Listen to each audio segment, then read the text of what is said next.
नमस्कार प्यारे विद्यार्थियों, आप सभी का आपके अपने YouTube channel today current information पर स्वागत है।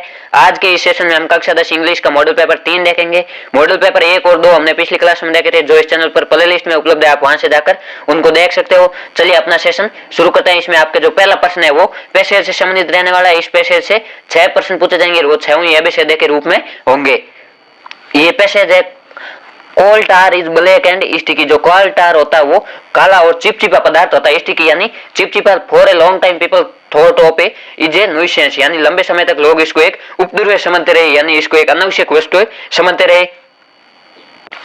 This oily smelling substance blocked up the pipes. ये जो चिकना पदार्थ होता है वो पाइपों को अवरोध कर देता है। So gas makers and coke makers washed it out and try to get rid of. इसलिए जो गैस निर्माता और जो कोयला निर्माता है वो इसको धोकर साफ करते थे और इसे छुटकारा पाते थे। Some of it was sold for रूपिंग but most of it was wasted, यानी कुछ लोग इसको छत को रोकने के लिए ले जाते थे या खरीदते थे, लेकिन अधिकतर वो व्यर्थ हो जाता था। जो कोल टार है उसके बारे में बताया गया है। But This evil smelling nuisance has been found to be one of the most useful of raw material in the world। लेकिन इस कोल टार का इस वर्ल्ड में कई वस्तुओं में कच्चे पदार्थों के रूप में वर्तमान में उपयोग किया जाता है। From it the chemist is able to make almost anything she wished, from medicines to explosives, from dyes to disinfectants। यानी जो केमिस्ट यानी रसायन होता है वो इनसे अनेक प्रकार की वस्तु बना सकते हैं, जैसे मेडिसिन यानी दवाइयां बना सकते हैं, इनसे अन्य पदार्थ भी बना सकते हैं। Not all these things are made from coal tar itself, only about ए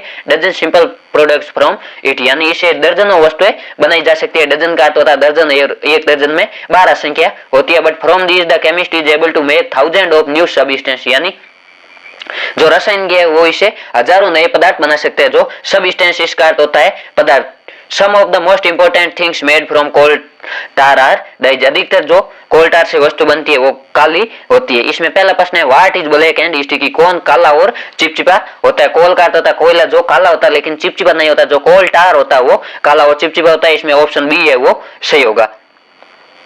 दूसरा प्रश्न है, who thought it was a nuisance. कौन सोचते थे कि ये एक उपद्रव्य। न्यूसेंस का होता है उपद्रव्य या अनावश्यक वस्तु। पेड़ नहीं सोचते थे, एनिमल भी नहीं सोचते थे, लेकिन पीपल सोचते थे। इसमें आपके ऑप्शन सी है वो सही होगा। लोग सोचते थे कि कोल टार एक अनावश्यक तत्व या एक उपद्रव्य है। तीसरा प्रश्न है, why did gas makers and coke makers try to get rid of coal tar. यानी जो गैस निर्माता और कोयला निर्माता या कोयलाओं का परिवहन करने वाले थे वो कोल टार से छुटकारा पाना क्यों चाहते थे। Because this smelling substance blocked up the passage. ये जो बदबूदार पदार्थ होता है, स्मेलिंग का होता है बदबूदार जो पदार्थ है वो मार्गों को अवरुद्ध कर देता था। इसमें ऑप्शन ए है वो सही होगा। आगे चौथा प्रश्न है, what is the most important things made from coal tar. यानी कोल टार से बनाई जाने वाली महत्वपूर्ण वस्तुएं कौन सी है। कोल टार से बनाई जाने वाली महत्वपूर्ण वस्तुएं डाइज है। इसमें ऑप्शन डी है वो सही होगा। आगे पांचवा प्रश्न है, choose the similar word of the following passage. Material. Material का अर्थ होता है पदार्थ। आपको पदार्थ का समान अर्थ शब्द चुनना है, यानी जिसका अर्थ पदार्थ होता है। पदार्थ के लिए यहाँ पर है वो सब इंस्टेंस का प्रयोग हुआ। सब इंस्टेंस का अर्थ भी पदार्थ होता है। इसमें ऑप्शन सी है वो सही होगा। आगे छठा प्रश्न है, choose the opposite word from the passage. Delight. Delight का आपको ऑपोजिट वर्ड है वो चूज करना है। न्यूजेंस है वो डेलाइट का ऑपोजिट होगा। इसमें ऑप्शन बी है वो सही होगा।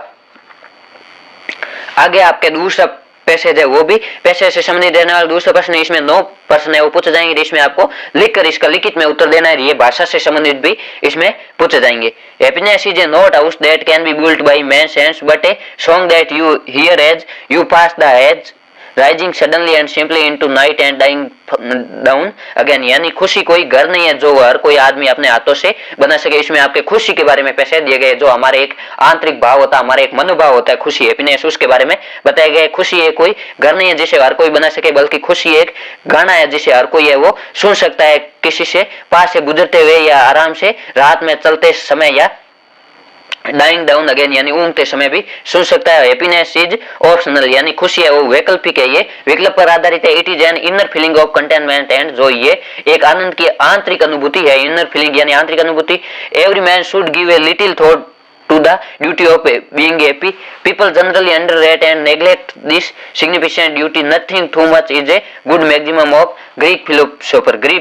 ग्रीक जो दार्शनिक है उनके अनुसार कुछ भी अधिक नहीं है, ये खुशी का महत्वपूर्ण तत्व है। We should control our desire, हम अपनी इच्छाओं को नियंत्रित कर सकते हैं। We should not be sell to our desire, he should learn to stop while we still wish to continue. जब हमें अपनी जो इच्छा होती है उसको लगातार रखने की इच्छा होती है तो हम उसको रोक कर कुछ सीख भी सकते हैं। We should call off our desire, हम अपनी खुश इच्छाओं को बंद कर सकते हैं बिफोर दे आर सेटिस्फाइड, जब हमारी इच्छाएं संतुष्ट होती है उससे पहले भी हम अपनी इच्छाओं को रोक सकते हैं। Nothing too much should be in our guiding principle when we control our desire, यानी इस संसार में कुछ भी अधिक नहीं, ये जब हम हमारी इच्छाओं को नियंत्रित करते हैं उस समय एक प्रमुख सिद्धांत कार्य कर सकता है। Happiness is inside not outside, जो खुशी है वो आंतरिक होती है, बाह्य नहीं होती है। It is not in the object, खुशी वस्तु में नहीं होती है। Every day a person should think and realise that he is a soul and he is alone, यानी प्रत्येक दिन प्रत्येक व्यक्ति सोचना चाहिए कि उसमें भी एक आत्मा है और वह अकेला है। For this sake he should spare some time and realize that nothing belongs to him forever, यानी उसको कुछ समय के लिए महसूस करना चाहिए कि प्रत्येक वस्तु उससे हमेशा के लिए जुड़ी हुई नहीं रहेगी। He should smile and try to internalize the effect of his smile, उसको मुस्कुराना चाहिए और मुस्कान का आंतरिक अनुभूति भी करनी चाहिए। He should try to retain the pleasing effect in the inner recesses of his heart and in the ideas of his mind, वह अपने माइंड में इसके बारे में आइडिया भी ला सकता है। Health is also related to happiness, स्वास्थ्य है वो खुशी से संबंधित है। Walking, light physical exercise and light food free from harmful components, there as company of good books create a basis of happy living, यानी हमें वॉकिंग यानी चलना और लाइट फिजिकल एक्सरसाइज जो शारीरिक गतिविधियां उनको करके और light food free from harmful component जो नुकसानदायक पदार्थ होता है उससे मुक्त जो पदार्थ होता है उसको खाकर भी हमें वो खुशी को अनुभव कर सकते हैं। और useful for health as hobbies and company of good friend, जैसा कि स्वास्थ्य के लिए और हमारी रुचियों के लिए भी ये लाभदायक होता है। जिस प्रकार अच्छे मित्रों की संगति है वो भी हमारी खुशी के महत्वपूर्ण कार्य करती है। Company of nature and company of good books, यानी प्रकृति की संगति, प्रकृति के साथ रहना और अच्छी पुस्तकों की संगति भी हमारी एक खुशी के एक खुशहाल जीवन निर्मित करती है। Happiness rooted in activity which by desires, we are happy only when we exit in relation to the social environment with a positive attitude, यानी जब हम सकारात्मक दृष्टिकोण के साथ सामाजिक दृष्टिकोण को देखते हैं तभी हमें वो खुशी का अनुभव कर पाता है। इसमें आपके खुशी के बारे में बताया गया है। इसमें पहला है व्हाट शुड वी कंट्रोल, यानी हम किसको नियंत्रित कर सकते हैं, हम अपनी इच्छाओं को नियंत्रित कर सकते हैं। इसका उत्तर होगा we should control over desires, हम अपनी इच्छाओं को नियंत्रित कर सकते हैं। दूसरा प्रश्न है in which significant duty is generally neglected by people, यानी लोगों को द्वारा किसकी उपेक्षा की जाती है। The duty of being happy is generally neglected by people, यानी खुश होना लोगों का कर्तव्य, इस कर्तव्य की लोगों के द्वारा उपेक्षा की जाती है। आगे तीसरा प्रश्न है what should a person do to realise that he is a soul and he is alone, यानी एक व्यक्ति को ये क्यों सोचना चाहिए कि उसमें भी एक आत्मा है और वह अकेला है। A person should spare some time to realise that nothing belongs to him forever, एक व्यक्ति को यह महसूस करने के लिए सोचना चाहिए कि प्रत्येक वस्तु उसे हमेशा के लिए जुड़ी हुई नहीं रहेगी। आगे चौथा प्रश्न है what according to the author is happiness, यानी लेखक के अनुसार खुशी क्या है। खुशी एक according to the author happiness is a inner feeling of contentment and joy, यानी लेखक के अनुसार खुशी है वो एक आनंद की आंतरिक अनुभूति है।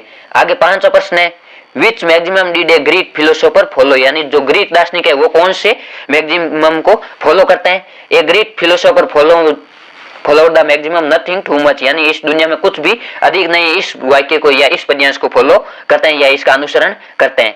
आगे छठा प्रश्न है what should a person think and realise every day, एक व्यक्ति प्रत्येक दिन क्या सोचता है और क्या महसूस करता है। Every day a person should think and realise that he is a soul and he is alone, यानी प्रत्येक दिन एक व्यक्ति को यह सोचना चाहिए कि उसमें भी एक आत्मा है और वह भी अकेला है।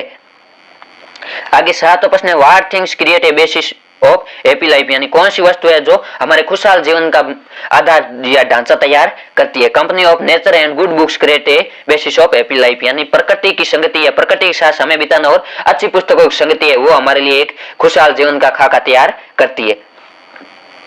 आगे आठवां प्रश्न है write the similar word of the following passage from the satisfaction, आपको इस पैसेज में से वो वर्ड ढूंढना जिसका अर्थ होता है सेटिस्फिकेशन यानी संतुष्टि। आपको संतुष्टि इस पैसेज में किस शब्द का अर्थ है। संतुष्टि के लिए इस पैसेज में कंटेंटमेंट शब्द है वो प्रयोग है। इस आठवें का उत्तर सही होगा कंटेंटमेंट।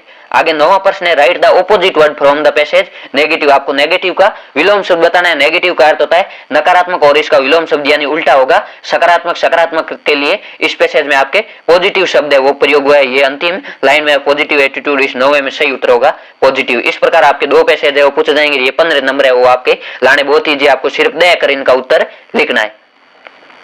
आगे जो सेक्शन बी है वो राइटिंग से संबंधित है। इसमें 30 प्रश्न आपके लेटर से संबंधित रहने वाला है। Jodhpur, your friend Kamlesh has failed in second examination this year, यानी आप आलोक और जोधपुर में रहते हो, आपका मित्र कमलेश है वो इस वर्ष माध्यमिक यानी 10वीं परीक्षा में फेल हो गए। Write a letter expressing your sympathy to him, अपनी सहानुभूति प्रदर्शित करते हुए उसको एक लेटर लिखी। You may touch upon the following point, आप इन पॉइंटों का प्रयोग कर सकते हो। आपके ये लेटर है वो 5 नंबर का रहने वाला। पहला, when did you come to know of it, यानी आपने इसके बारे में कब जाना। हाउ डिड यू फील, आपको कैसा अनुभव हुआ। तीसरा है, in what way do you sympathy him, आप उसको किस प्रकार सहानुभूति प्रकट करेंगे। और suggestion you will like to give, और सुझाव जो आप उनको देना चाहेंगे। ये आपको एक पारिवारिक यानी इनफॉर्मल लेटर है वो लिखना है। इसका आपके होगा, सबसे पहले आपको अपना एड्रेस लिखना, आप जहां पर रह रहे हो। इसमें दिया गया जोधपुर, तो आप जोधपुर का कोई एड्रेस लिख सकते हो। उसके बाद आपको दिनांक लिखनी है, फिर आप जिसको लिख रहे हो उसको लिखना है। या माय डियर कमलेश आपको मित्र को लिखना है, या आप पिताजी को लिख रहे हो तो माय डियर फादर, या माता जी को लिख रहे हो तो my dear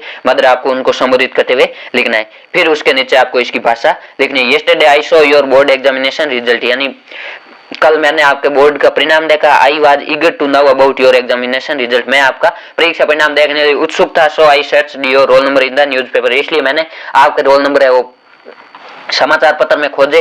but I was pained not to find your roll number there, लेकिन तुम्हारे रोल नंबर वहां नहीं पाकर मुझे पेंड आउट यानी दुख का अनुभव हुआ या दर्द का अनुभव हुआ। You have always been a hard working and serious student, आप हमेशा से एक हार्ड वर्किंग यानी कठिन परिश्रम करने वाले रहे, गंभीर विद्यार्थी रहे। I had never thought of your failure in the examination, मैं आपकी एग्जाम में वो असफलता के बारे में कभी भी सोच नहीं सकता था। However you should not loss heart, लेकिन आपको अपनी हिम्मत नहीं खोनी है। Failures are the pillars of success, failure है वो सफलता का स्तंभ होता है। Now you should restart studying seriously and regularly, अब तुम्हें अपनी स्टडी है वो सीरियसली गंभीरता पूर्वक और नियमित रूप से पुनः रीस्टार्ट करनी होगी। I am sure you will fare much better next year, आप अगले वर्ष है वो बेहतर करेंगे। Please convey my regards to your parents, आपके माता पिता को प्रणाम कहना। With best prospects of you yours sincerely Alok, आप अपने मित्र को लिख रहे हो योर फ्रेंड भी लिख सकते हो या योर्स सिंसियरली। इसके तो हम आपके लेटर क्या तो हम ईमेल आएगा, आपको ईमेल का फॉर्मेट है वो जरूर याद करना। ईमेल हमेशा पूछा जाता है। ये 5 नंबर का आप यदि इसमें फॉर्मेट भी लिख देते हैं तो आपको 3 नंबर है वो सीधे आराम से मिल जाते हैं। Write a letter to the editor of the Times of India expressing your views on the importance of computer education in our life. Email your letter at the, यहाँ आपको ईमेल आईडी दी गई letters editor at the Times of India, आपको इस email ID पर mail लिखना है और आपको editor of the Times of India को लिखना है। इसमें यह बताना है कि जीवन में किस प्रकार है वो हमारे जीवन में कंप्यूटर शिक्षा का महत्व होता है, उस पर आपको अपने विचार व्यक्त करते हुए लिखना है। ईमेल में आपको सबसे पहले टू लिखना है, आप जिसको लिख रहे हो उसकी ईमेल आईडी पसंद दी गई, आपको वो ईमेल आईडी लिखनी है, नहीं तो आप कोई भी बना कर वो लिख सकते हो। फिर आपको सीसी लिखनी, फिर बीसीसी, ये दोनों खाली छोड़ना है। फिर सब्जेक्ट लिखना है इंपॉर्टेंस ऑफ कंप्यूटर एजुकेशन यानी कि फिर sir through the columns of your prestigious newspaper. I would like to express my views on importance of computer education in our life. Now it is an age of computer. ये computer का युग है। It has occupied an important place in every field of our life. यानी उसने हमारे जीवन के प्रत्येक क्षेत्र में कंप्यूटर ने अधिकार कर लिया है। Providing computer education to teacher is now a necessity.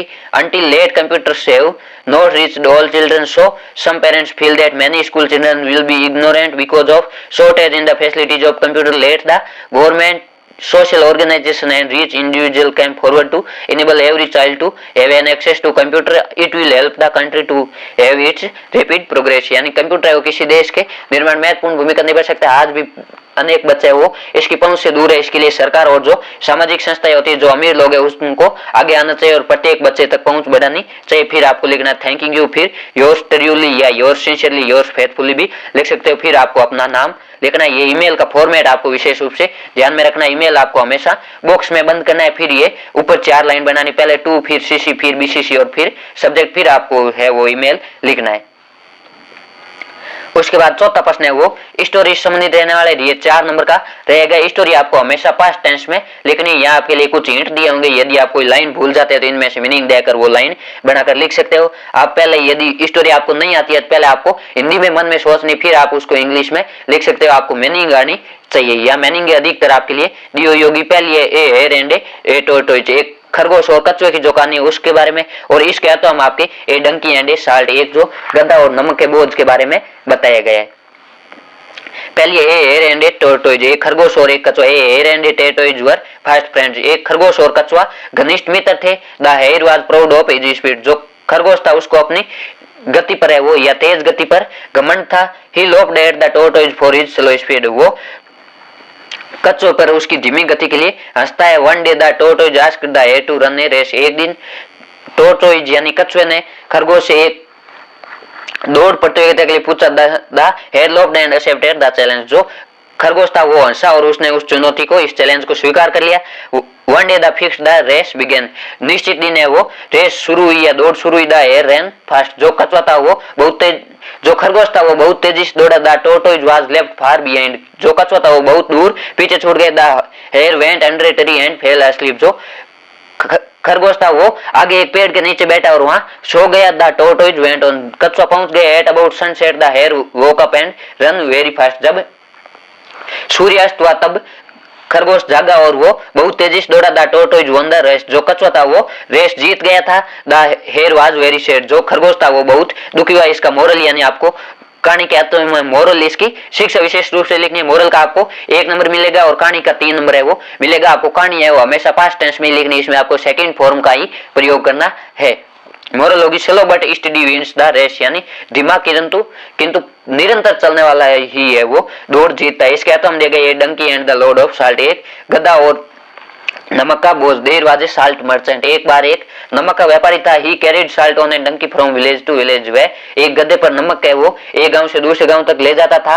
One day there were crossing a stream, एक दिन वह एक झरना पार कर रहे थे। या all of sudden the donkey slipped and fell down, जो गधा था वो अचानक बैठ गया और फिर खड़ा हो गया। About half of the salt was washed away, आधे से अधिक जो नमक है वो घुल गया, चल गया। द डंकी गोट अप, जो गधा वो खड़ा हुआ। It found the bag light, उसने बैग को है वो हल्का पाया। इट वाज वेरी हैप्पी, गधा है वो बहुत खुश हुआ। Now the donkey knew the trick, अब वो गधा तरकीब जान गया था, ये ट्रिक जान गया था। इस set down in the stream every time it cross, जब वो इस धारा को या इस नदी को पार करता तब हमेशा उसमें बैठ जाता था। The merchant was very angry, जो व्यापारी था वो बहुत गुस्सा हुआ। He wanted to teach it a lesson, उसने उसको एक सबक सिखाना चाहा। Next day he put a bag of cotton on its back, अगले दिन उसने उसकी पीठ पर एक रुई का बैग रखा था या कपास का बैग रखा। कॉटन का अर्थ होता है कपास या रुई। इट वाज वेरी लाइट, जो बहुत हल्की थी। While the donkey was crossing the stream, जब गधा है वो नदी पार कर रहा था। इट सेट डाउन, वह बैठ गया। The cotton was wet with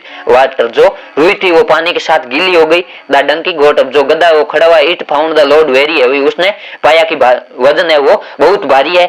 it could not walk easily, वह आसानी से नहीं चल सकता था। इट वाज वेरी सैड, वह बहुत उदास हुआ। इसका आपके मोरल होगा टिट फॉर टैट, यानी जैसे को तैसा, जैसा सामने व्यवहार करता है सामने वाला वैसे ही आपको व्यवहार करना चाहिए।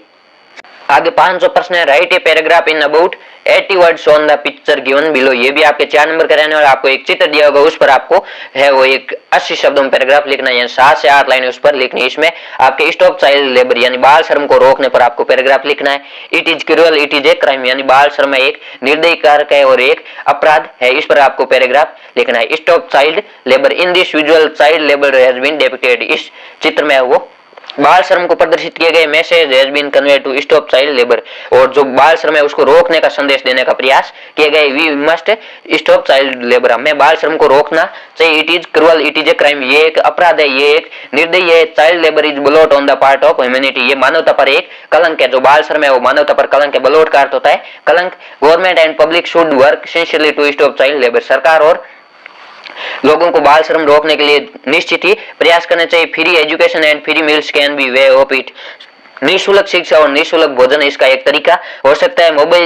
Mobile school can also be a solution, mobile school भी एक इसका सॉल्यूशन या तरीका हो सकता है। Adoption of poor children for education is a way to, जो गरीब बच्चे हैं उनको शिक्षा के प्रति मोड़ना भी एक अन्य तरीका हो सकता है। Punishment to the employer of the child labour में रिड्यूस देयर नंबर, जो बाल श्रम कराने वाले श्रमिक होते हैं या जो उनके ठेकेदार होते हैं उन्हें सजा भी दी जानी चाहिए।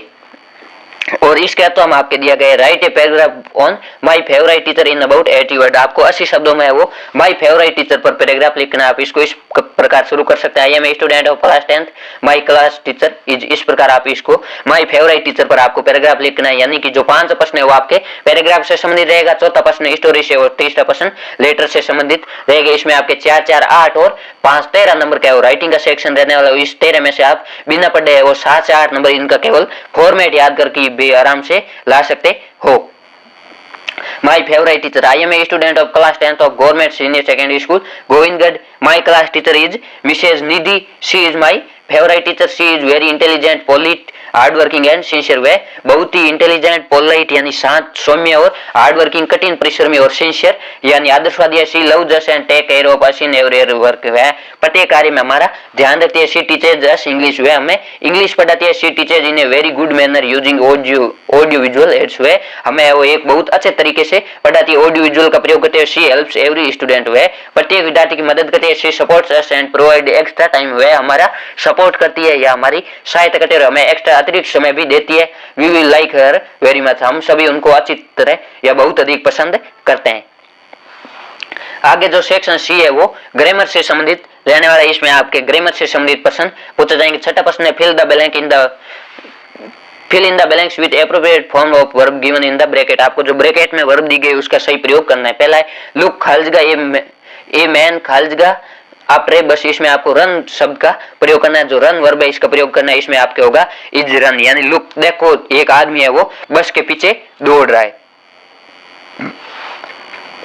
दूसरा है एक was reading the newspaper when Nidhi खालिजगा रूम यानी व्हेन एंटर हर रूम। इसमें आपके पहले आएगा हर और फिर आएगा रूम और आपको इसमें एंटर वर्ब का प्रयोग करना है। यानी एक था वो न्यूज़पेपर पढ़ रही थी जब निधि रूम में प्रवेश किया। इसमें आपके आएगा एंटर्ड। इसमें पहला वाज रीडिंग है तो दूसरे में ये आपके एक फॉर्मेट होता है वाज या वर्ब प्लस आईएनजी फॉर्म आता है। दूसरे में हमेशा सेकंड फॉर्म आएगी और पहले सेकंड फॉर्म आती है फिर वाज या वर्ब प्लस आईएनजी फॉर्म आएगी। इसमें पहले वाज या verb plus ING form I तो इसमें दूसरी फॉर्म आएगी। इसमें आपके आएगा entered.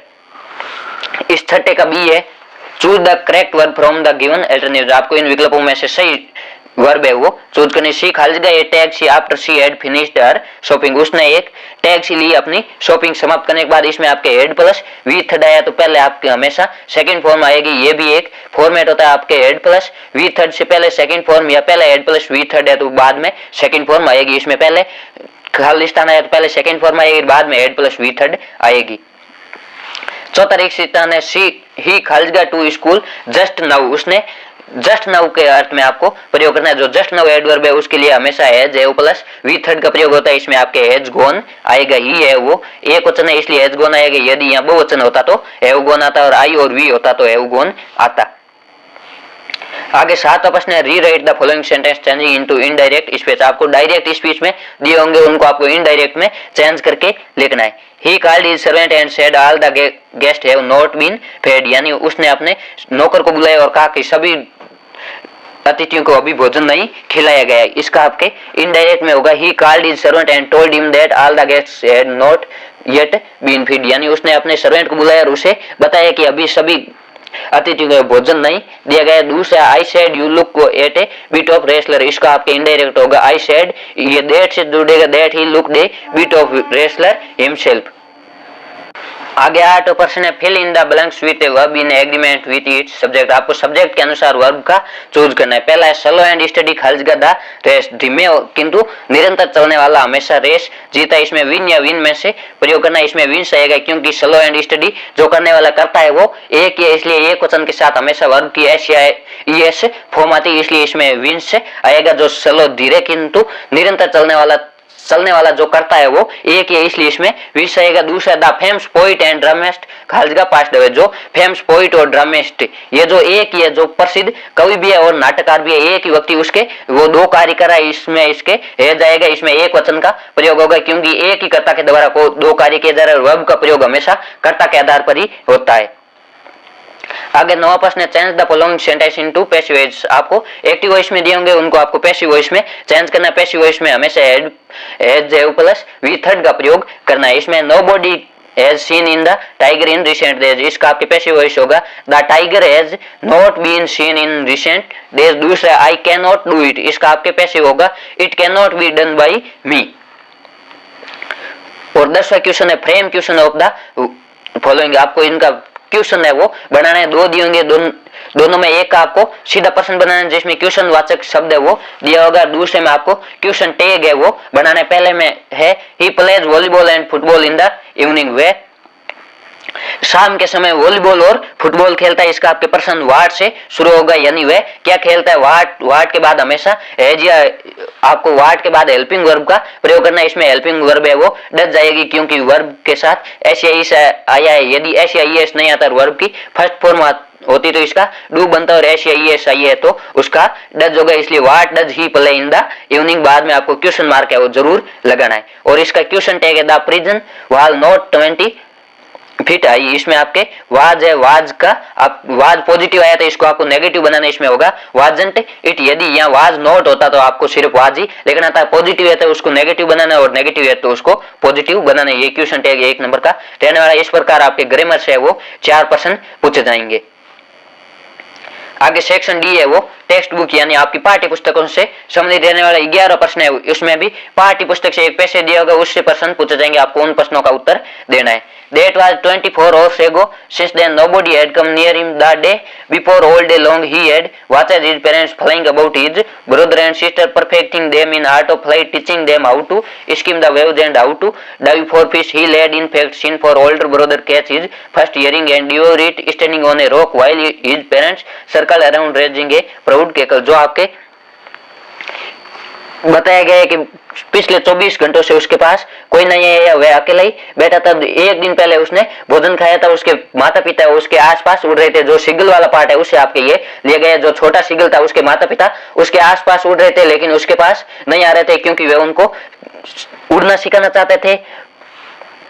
And all the morning the whole family had walked about on the big plateau midway down the opposite cliff, taunting him with his cowardice। यानी अगले दिन उसका जो संपूर्ण परिवार है वो एक प्लेट्यू एक लंबी चट्टान पर, बड़ी चट्टान पर उसके सामने जाकर बैठ गए और उसकी कायरता का मजाक बनाने लगे, उस पर टोंटिंग यानी उस पर टोंट कसने लगे, उसका मजाक बनाने लगे। The sun was now ascending the sky blazing on the ledge that faced the south. He felt the heat because he had not eaten since the previous night feel. उसने पिछली रात से कुछ भी नहीं खाया था इसलिए इसमें पहला प्रश्न है the young seagulls parents were the day before, यानी पहले दिन जो यंग सीगल के पिताजी थे वो कहाँ थे। Perfecting his brother and sister in arts of flight, skimming and diving, यानी उसके माता पिता है वो अपने उसके जो बड़े भाई बहन थे उसको उड़ने की कला में वो परफेक्ट कर रहे थे या दक्ष निपुण बना रहे थे। इसमें आपके ऑप्शन सी है वो सही होगा।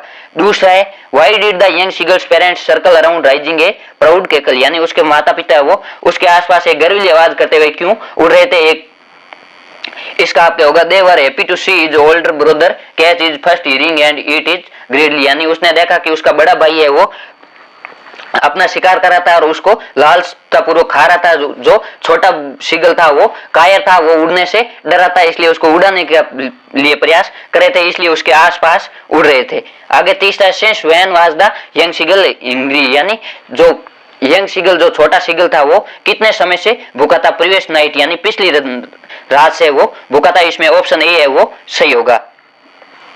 आगे चौथा प्रश्न है for how long had the young seagull been alone in his long ledge, यानी उसको अपनी सतह पर कब से अकेला छोड़ दिया गया था। इसका उत्तर होगा आपके the young seagull had been alone on the ledge off for 24 hours, उसको पिछले 24 घंटों से अपनी सतह पर या अपनी लेज पर अकेला छोड़ दिया गया था।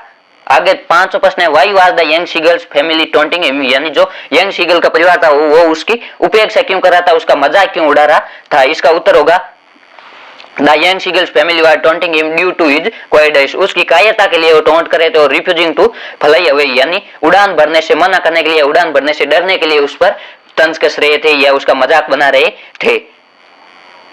आगे छठा प्रश्न है write the similar word from the passage observed, यानी देखने का आपको समानार्थी शब्द है इस पैसेज से ढूंढ कर लिखना है। ऑब्जर्व वर्ड का इसमें समानार्थी शब्द है या वाचेज, यानी देखा गया। ऑब्जर्व सेकंड फॉर्म है तो आपको वाचेज भी सेकंड फॉर्म का प्रयोग करना है। ऑब्जर्व का अर्थ होता है देखना और वाच का अर्थ भी देखना होता है। इसके अर्थों में आपके एक पैसेज और दिया होगा, आपको दोनों में से कोई एक करना है। दूसरा पैसेज है वो well there is the one about the Chinese emperor who always boiled water before draining it, यानी ये एक चाइना साम्राज्य के बारे में जो पानी को पीने से पहले हमेशा उबालते थे। One day lay a few leaves of twigs burning under the pot fell into the water giving it a delicious flavor। एक दिन कुछ पौधों की पत्तियां उसमें आकर गिर गई और इसे एक स्वादिष्ट गंध निकली। It say there was a tea leaves, ऐसा कहा जाता है कि वे चाय की पत्तियां थी। टेल मी अनदर इसको प्रांजोल, यानी प्रांजोल ने पूछा कि मुझे दूसरा बताइए, यानी चाय की उत्पत्ति है वो किस प्रकार हुई। We have an Indian legend to Bodhidharma, an ancient Buddhist ascetic, cut off his eyelids because he felt sleepy during meditation. 10 tea plants grow out of the eyelids. The leaves of these plants, when put in hot water and drunk, banished sleep। यानी हमारे भारतीय जो प्राचीन ग्रंथ है उसमें भी एक कहानी बोधि धर्म में एक प्राचीन बुद्धिस्ट था, उसने वो अपनी पलकें इसलिए काट ली थी ताकि क्योंकि उसको मेडिटेशन या ध्यान के समय वो नींद आती थी और उसकी पलकों से 10 चाय के पौधे उगे जिसके कारण पीने से नींद उड़ जाती थी। Tea was first drink in China. Rajveer dead, Rajveer ने कहा कि चाय है वो सबसे पहले चीन में पी गई as far back as 2070 BC, यानी 2700 ईसा पूर्व में है वो चीन में सबसे पहले चाय पी गई। In fact words such as tea, chai, chini are from Chinese, यानी टी चाय और चीनी है वो चाइनीज शब्द है। Tea come to Europe only in the 16th century, चाय है वो 16वीं शताब्दी में यूरोप में आई है। And was drink more as medicine as beverage, उसको एक दवाई के रूप में अत्यधिक प्रयोग में किया गया। इसमें पहला प्रश्न है वर was the T drink first, यानी चाय सबसे पहले कहाँ पी गई, चाय सबसे पहले चाइना में पी गई। इसमें ऑप्शन ए है वो सही होगा। दूसरा who always boiled water before drinking, यानी कौन है वो पीने से पहले इस पानी को है वो हमेशा उबालते थे। जो चाइनीज साम्राज्य के लोग थे वो हमेशा पीने से पहले पानी को उबालते थे। इसमें ऑप्शन सी है वो सही होगा।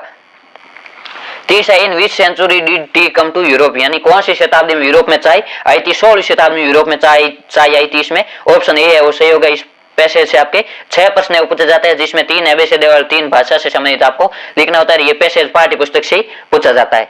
इसमें चौथा प्रश्न है how was tea drunk in 16th century, यानी 16वीं शताब्दी में चाय किस प्रकार पी गई। इसका उत्तर होगा tea as drink in the 16th century more as medicine than as beverage, यानी इसको एक पदार्थ के बजाय एक दवाई के रूप में अत्यधिक पिया गया 16वीं शताब्दी में यूरोप में। पांचवा प्रश्न है how many plants grow out of eyelids, आंखों की पलकों से कितने चाय के पौधे उगे थे। 10 plants grow out of eyelids, यानी आंख की पलकों से चाय के 10 पौधे उगे थे। आगे छठा प्रश्न है write the similar word of the passage from the saint, यानी संत का आपको समानार्थी शब्द ढूंढ कर लिखना है। संत का समानार्थी शब्द होता है एसेटिक, एसेटिक का अर्थ भी बौद्ध भिक्षु होता है जो एक संत का प्रकार ही होता है। इस प्रकार आपका 11 प्रश्न है वो पैसेज से संबंधित रहने वाले। ये पैसेज आपके पाठ्य पुस्तक से पूछे जाएंगे। ये 6 प्रश्न आपके लाने बहुत ही इजी है। ये 6 नंबर आपको केवल इनका देकर उत्तर है वो लिखना है। आगे 12 प्रश्न है answer any 3 of the following question in about 20-30 words. आपको इन 4 प्रश्न दिए होंगे, चारों में से किन्हीं 3 प्रश्नों का उत्तर है वो 20 से 30 वर्ड में देने और प्रत्येक प्रश्न है वो 2 नंबर का रहने वाला है। यानी 12 प्रश्न आपके 6 नंबर के 3 प्रश्न पूछे जाएंगे। पहला है they are beckoning to him calling shrilly why did the seagull's father threat him and cajole him to fly, यानी जो यंग सीगल के माता पिता थे वो क्यों उसको चिढ़ा रहे थे और उसको उड़ने के लिए क्यों प्रेरित कर रहे थे। इसका उत्तर होगा the seagull's father and mother threatened him and cajoled him to fly because he was fail to master of courage to take his first flight, यानी वह अपनी पहली उड़ान भरने के लिए वो हिम्मत नहीं जुटा पा रहा था। The parents wanted that their was son would learn to fly by any means, उनके माता पिता चाहते थे कि उनका जो पुत्र है वो किसी तरह उड़ना सीख जाए। दूसरा प्रश्न है what does the narrator say about the storm cloud, जो लेखक है वो उन तूफानी बादलों के बारे में क्या कहता है। जो द ब्लैक एयरप्लेन पार्ट है उसे लिया गया। इसमें आपको बताना about the storm clouds the narrator say that they looked like black mountains, यानी लेखक बताता है कि जो तूफानी बादल थे वो ब्लैक माउंटेन के समान काले पर्वतों के समान दिखते थे। Standing in front of across the sky, यानी आकाश में उसके सामने वो काले पर्वतों के समान दिखाई देते थे। तीसरा प्रश्न है how did Annie justify her being a chatterbox in her essay, यानी उसने अपने ऐसे में निबंध में चैटरबॉक्स को किस प्रकार जस्टिफाई किया। जो from the diary of Anne Frank है उसे लिया गया। Any justified it by saying that taking is a student trait, यानी ये एक विद्यार्थी की trait moreover she inherited it from her mother who took was tactfully like her she would try to control it, वह उसे control करने की या नियंत्रित करने का प्रयास करेगी। आगे चौथा प्रश्न है, what do you know about Lencho's family? आप लेंसो के परिवार के बारे में क्या जानते हैं? ये लेटर टू गॉड पार्ट से लिया गया। There was Lencho, his wife, his older sons and smaller sons in Lencho's family, यानी लेंसो के परिवार में लेंसो, उसकी पत्नी, उसका बड़ा पुत्र और उसका छोटा पुत्र रहता है। His family is the only family in the entire valley, उसका जो संपूर्ण परिवार है वो संपूर्ण घाटी में केवल एक ही परिवार, जो पूरी घाटी उसमें केवल लेंसो का एक ही परिवार रहता है। इन चारों प्रश्नों में से आपको किसी 3 प्रश्नों का उत्तर है वो देना है। आगे 13 प्रश्न है, answer any one of the following question in about 80 words. आपको दोनों में से किसी एक प्रश्न का उत्तर है वो 80 शब्दों में देना है। ये 5 नंबर का रहने वाली है, 7 से 8 लाइन में इसका उत्तर देना है। पहला, what did being free mean to Mandela as a boy, as a student? How does he contrast the transitory freedom with the basics of and honourable freedom? यानी मंडेला के लिए एक लड़के के रूप में और एक विद्यार्थी के रूप में स्वतंत्रता का क्या महत्व था, बाद में उन्होंने इस अल्पकालिक स्वतंत्रता को है वो मूलभूत और सामान्य स्वतंत्रता के रूप में कैसे बदला? Nelson Mandela long walk to freedom, इस पार्ट से लिया गया है। तो Mandela being free as a boy mean to run in the fields near his mother's hut, to swim in the clear stream that run through his village, to roast maize under the stars and to ride the broad backs of slow moving। यानी Mandela के लिए एक लड़के के रूप में स्वतंत्रता का अर्थ था अपने माता जी की जो झोंपड़ी के सामने खेत थे उसमें स्वतंत्रता से घूम सके, जो स्वच्छ धारा या नदी बह रही थी उसमें आसानी से तैर सके और जो रोड थी उसको देख सके। As a student he felt freedom war to able to say out at night, यानी विद्यार्थी के रूप में उसने महसूस किया कि स्वतंत्रता के रूप में वह रात में भी बाहर रह सकता है। To read what he played and to go where he choose, यानी वह किसी भी स्थान पर जा सकता है जहां वह जाना चाहता है। Transitory freedom are for his own self and the basic honours for his people, यानी जो अल्पकालिक स्वतंत्रता थी वो नेल्सन मंडेला स्वयं के लिए थी, जो सम्मानित और मूलभूत स्वतंत्रता थी वो मंडेला के लोगों के लिए थी, या जो दक्षिण अफ्रीका के लोग थे उनके लिए थी।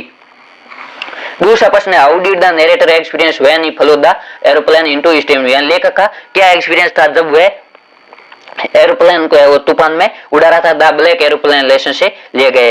Everything was suddenly black outside, यानी बाहर सभी अचानक है वो काला हो गया। The old aeroplane jumped and twist in the air, जो पुराना एरोप्लेन था वो उछलने लगा और हवा में वो जंप करने लगा। The compass and the radio and other instrument were suddenly did, जो कंपास, रेडियो और अन्य यंत्र थे वो अचानक बंद हो गई। He could not see where he was, वह नहीं देख सकता था कि वह कहाँ है। He was lost in the storm, वह तूफान में खो गया था। He saw another aeroplane flying next to him, उसने अपने से आगे जाते हुए एक अन्य फ्लाइट को देखा। ही फॉलोड इट, उसने उसका अनुसरण किया। He had enough fuel for only 5 minutes और 10 मिनट्स में, और उसके पास केवल अधिक 5 और 10 मिनट के लिए फ्यूल था। Suddenly he came out of the clouds and saw an airport, अचानक है वो इस तूफान से बाहर आ गया और उसने एक एयरपोर्ट को देखा।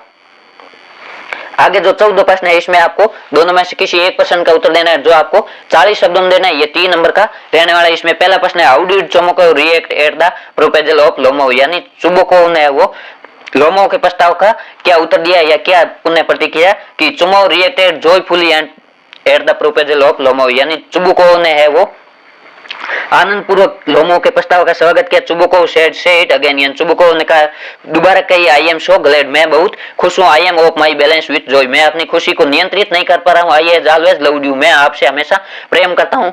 It has been my continental desire, ये मेरी एक बहुत बड़ी इच्छा थी। I have been hoping for it for a long time, मैं इसके लिए लंबे समय से आशा करता रहा। दूसरा प्रश्न है, why does Natalia say that Lomov's behaviour wasn't at neighbourly? यानी नतालिया क्यों कहती है कि लोमो का व्यवहार है वो पड़ोसी के जैसा नहीं है, नेबरली यानी एकदम पड़ोसीपन के जैसा नहीं है। First Lomov claims there there land to be his own, यानी पहला लोमो घोषणा करता है कि उसकी भूमि है स्वयं की। Second he shouts hoarsely in Natalya's house, वह नतालिया के घर में चिल्लाता है। Third he wants to assault the mowers if she sends them.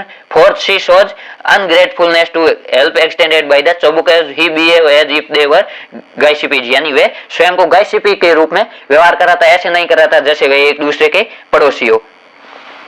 आगे 15 प्रश्न है, आपको उनमें 2 स्टेंजा दिए होंगे, दोनों स्टेंजा में से 2-2 प्रश्न पूछे जाएंगे। आपको दोनों में से कोई एक स्टेंजा करना है और प्रत्येक प्रश्न है वो 2 नंबर का होगा, यानी 4 नंबर के स्टेंजा से प्रश्न पूछे जाएंगे।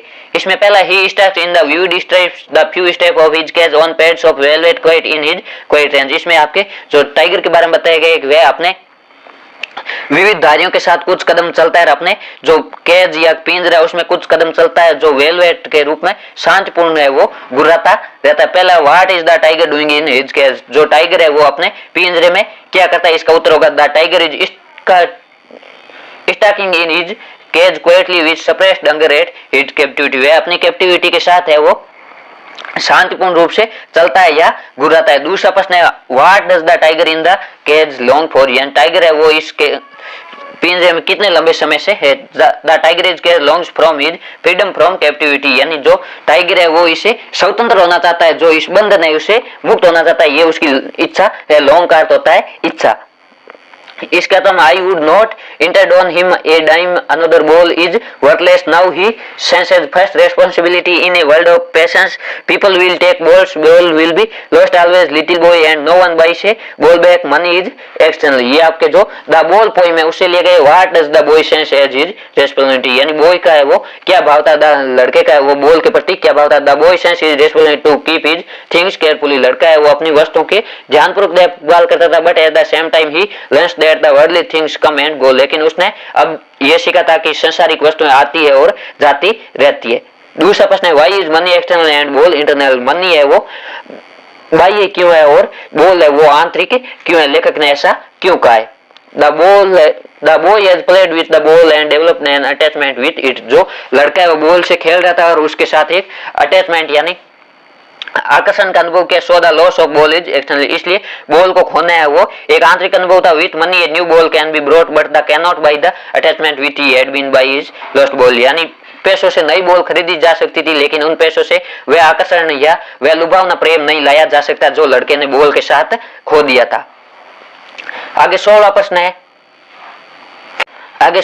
Answer any two of the following question in about 20 words, इसमें आपको जो 3 प्रश्न दिए होंगे तीनों में से कोई 2 प्रश्नों का उत्तर देना है। ये भी 2-2 नंबर के रहने वाले 20 शब्दों में यानी 1 से 1.5 लाइन में इसका उत्तर देना है। पहला how can a Bengal tiger be distant, यानी बंगाल टाइगर को किस प्रकार प्रदर्शित किया जाता है या बंगाल टाइगर किस प्रकार वर्णन किया जाता है। ये Bengal tiger is wild with black stripes on a yellow ground, जो बंगाल टाइगर है उसकी जो पीला ग्राउंड होता है, पीले मैदान पर काली पट्टियां होती है। Is fierce and aggressive in his appearance, वह प्रकट होने के रूप में भयानक और डरावना होता है। दूसरा what could Amanda do if she were A mermaid, यदि अमांडा अनाथ होती है तो अमांडा है वो क्या कर सकती थी। If Amanda were A mermaid, यदि अमांडा है वो अनाथ होती है, she could drift blissfully in the emerald sea, she would be the sole inhabitant of the sea, nobody would be there to curtail her freedom and to note at her, यानी वह हमेशा स्वतंत्र रूप से चल सकती थी, वह जो इमराल्ड सी है उसको स्वतंत्रता रूप से देख सकती थी, उसमें उसका आनंद ले सकती थी, कोई भी उनकी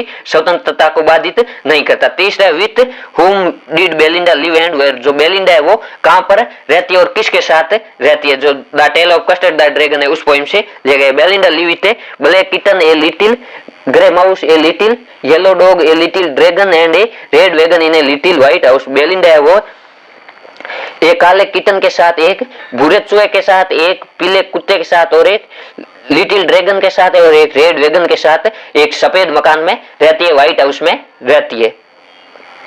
आगे 17वां प्रश्न है, इसमें आपको दोनों में से किसी एक का उत्तर है 80 शब्दों में देना है, ये भी 4 नंबर का रहने वाला। इसमें पहला है why does Anil did not hand the thief over to police, जो अनिल है वो चोर को पुलिस को क्यों सौंपना नहीं चाहता था। इसका आपको उत्तर लिखना है Anil does not and the thief over to police because he is very generous and forgiving by nature, Anil है वो चोर को पुलिस को इसलिए नहीं सौंपना चाहता क्योंकि वह व्यवहार से सभ्य और क्षमा करने वाला व्यक्ति है। He thinks that he must give a chance to boy of reform himself, उसने सोचा कि इस लड़के को स्वयं को प्रदर्शित करने या सुधार करने का एक मौका देते हैं। Live stealing by overlooking his folly, उसको सभी तरीके से देख कर है वो चोरी से छुटकारा देने का प्रयास करता है। No, I think most people would not have done so, नहीं मैं सोचता हूँ कि लोग ऐसा अधिकतर लोग ऐसा नहीं करते। Anil is altogether different from such employed in the many ways, Anil है वो अन्य लोगों से कई तरीकों से भिन्न है। He is a generous heart, वह एक सभ्य शांत हृदय का आदमी है। He can even forgive those very easily who harmed in any way, वह प्रत्येक आदमी को आसानी से माफ कर देता है जो उसको किसी तरीके से नुकसान पहुंचाता है। दूसरा how did a book become a turning point in Richard Ebright's life, किस प्रकार एक पुस्तक ने रिचर्ड एब्राइट की लाइफ में वो टर्निंग पॉइंट लाया। Ebright's mother give him the book the travel of the monarch 10th, at the end of the book the readers were invited to help study butterfly migration. The readers has to take the butterflies which were to sent to Dr. Urquhart. Catching various butterflies was not easy, so Ebright could teach a female monarch take her eggs and raise them through her life cycle, then he would take their wings and let them go. Thus the book turned his life to be a butterfly raiser. Bright की माताजी थी, उन्होंने एक पुस्तक दी the travel of monarch tens की यात्रा, इसके जो तितलियां उनके बारे में बताया गया। उसके बाद जो एब्राइट है उन्होंने तितलियों को पकड़ना शुरू किया। तितलियों को पकड़ना आसान नहीं था, लेकिन उन्होंने पुस्तक से विभिन्न तरीकों को जानकर तितलियों को पकड़ा और फिर अलग अलग प्रजातियों की तितलियों को इकट्ठा किया और फिर उन पर प्रयोग किया। इस प्रकार उनको एक बटरफ्लाई रेजर यानी तितलियों पर प्रयोग करने वाले के रूप में जो पुस्तक ने वो नई दिशा दी थी। आगे 18 प्रश्न है, answer any two out of the following 3 question in about 20 words. आपको 20 शब्दों में है वो इन तीनों में से किसी 2 प्रश्नों का उत्तर है वो देना है। पहला, व्हाई वाज सुलेखा निकनेम्ड भोली, यानी सुलेखा का नाम है वो भोली किस प्रकार पड़ा। यह अति महत्वपूर्ण प्रश्न है, ये परीक्षा में पूछा जा सकता है। Sulekha had fallen off from a coat, his brain was damaged, यानी सुलेखा का जो दिमाग है वो क्षतिग्रस्त था। She was a backward child so she called Bholi, वह पिछड़ी बची थी, इस कानून से वो भोली कहकर पुकारा जाता है या उसका उपनाम भोली रख दिया गया। दूसरा, why did the speaker change his naam every month, जो स्पीकर है वो हर मंथ अपना नाम चेंज क्यों करता था। He changed his naam every month in order to keep himself ahead of the police, वह स्वयं को पुलिस की पहुंच से दूर रखने के लिए अपना नाम चेंज करता है। And the people he had already stolen money from, और उन लोगों से भी बचने के लिए अपना नाम चेंज करता जिनका उन्होंने पैसा चुराया था। तीसरा प्रश्न है, why was there an empty space about the shoulders when Griffin was fully clothed, जब ग्रिफिन ने वो पूरे कपड़े पहन चुका था तब उसके कंधों से ऊपर का हिस्सा है वो खाली क्यों था। There was an empty space about the shoulder because Griffin's body was invisible, क्योंकि जो ग्रिफिन का शरीर था वो अदृश्य था। He was not wearing anything on his face, उसने अपने चेहरे पर कुछ भी नहीं पहना था वो या नहीं पहन सकता था। आगे 19वां प्रश्न है, उसमें आपके एबीसीडी के 4 प्रश्न पूछे जाएंगे जो पाठ्य पुस्तक से संबंधित होंगे। ये आपकी जो दूसरी पाठ्य पुस्तक से है उससे 4 एबीसीडी प्रश्न पूछे जाएंगे। इसमें पहला, why was the surgeon shocked at Tricki's appearance, यानी ट्रिकी को देखकर जो सर्जन है वो आश्चर्यचकित क्यों है। Tricki try to bite him, यानी ट्रिकी ने उसको काटने का प्रयास किया। ट्रिकी वाज अनवेल, ट्रिकी असामान्य था। Tricky was lean and thin, tricky वो दुबला पतला था। ट्रिकी हैड हाईली फैट, यानी ट्रिकी है वो बहुत अधिक मोटा हो चुका था। या इसमें आपके ऑप्शन डी है वो सही होगा। आगे दूसरा प्रश्न है, मैक्स एंटर्ड ओजेबल रूम, मैक्स ने ओजेबल के रूप में किस प्रकार एंटर किया या प्रवेश किया। मैक्स ने ओजेबल के रूप में है वो विथ पास की, एक पास की का प्रयोग करते हुए एंटर किया। इसमें आपके ऑप्शन ए है वो सही होगा। आगे तीसरा, how did Griffin take his revenge, Griffin ने वो स्वयं को अपना बदला किस प्रकार लिया। रिवेंज का अर्थ होता है बदला, किसी का बदला लेना या प्रत्यायस्मान, किसी से बदले की भावना किस प्रकार निकली। ही किल्ड, उसने अपने शत्रु को मारा। He set fire to his master, उसने उसके मास्टर आग लगाई। He set fire to his landlord's, उसने अपने जो मकान मालिक था उसके मकान में वो आग लगाई थी। डी है, ही रिबुक्ड हिज लैंड, उसने अपने जो मकान मालिक था या भूस्वामी था उसको गाली निकाली। इसमें आपके ऑप्शन सी है वो सही होगा, उसने जो भूस्वामी या मकान मालिक था उसके घर में वो आग लगा दी थी। चौथा प्रश्न है, where did Anil keep the money, Anil है वो पैसे कहाँ रखता था। Under the almari paper, Anil है वो अलमारी पेपर अंडर द मैट्रेस, यानी तकिए के नीचे वो पैसे रखता था। इसमें ऑप्शन सी है वो सही होगा। इस प्रकार आपके ये इंग्लिश का 30वां मॉडल पेपर पूरा हुआ है। यदि आप चैनल पर नए हैं, चैनल को सब्सक्राइब करें, अपने दोस्तों के साथ भी शेयर करें। इसी प्रकार इस चैनल पर बने रहे। इस प्रकार आपको इस चैनल पर कक्षा 10 के सभी विषयों के 5-5 मॉडल पेपर हल करवाए जाएंगे। इनकी पीडीएफ और टेलीग्राम ग्रुप में मिल जाएगी। टेलीग्राम ग्रुप का लिंक है इस वीडियो के डिस्क्रिप्शन में दिया गया, आप वहां से टेलीग्राम ग्रुप ज्वाइन कर पीडीएफ प्राप्त कर सकते हैं। धन्यवाद, मस्त रहिए, पढ़ाई करते रहिए।